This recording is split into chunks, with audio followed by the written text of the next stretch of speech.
অভিযান চালিয়ে ভেনেজুয়েলার প্রেসিডেন্ট নিকোলাস মাদুরোকে নিজ দেশ থেকে তুলে নিয়ে যাওয়ায় যুক্তরাষ্ট্রের বিরুদ্ধে ভারতে বিক্ষোভ অনুষ্ঠিত হয়েছে। সোমবার ওই হামলার নিন্দা জানিয়ে কলকাতার রাস্তায় নেমে আসেন মানুষজন। ভিডিওতে দেখা যায় বিক্ষোভকারীরা মার্কিন প্রেসিডেন্ট ডোনাল্ড ট্রাম্পের কুশপুত্তলিকা পুড়িয়ে দিচ্ছেন।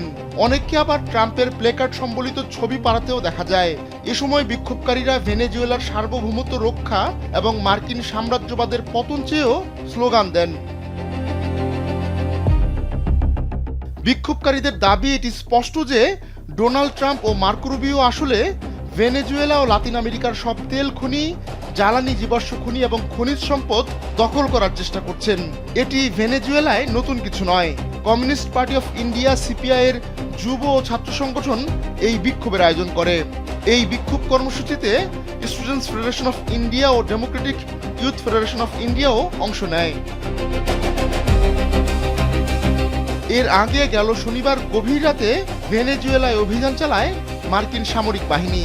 প্রায় 200 সৈন্য ওই অভিযানে অংশ নিয়ে ভেনেজুয়েলার প্রেসিডেন্ট মাদুরো ও তার স্ত্রী সিলিয়া ফ্লোরেসকে তুলে আনেন। এই দুজন এখন যুক্তরাষ্ট্রে রয়েছেন এবং তাদের বিচারের মুখোমুখি করা হয়েছে।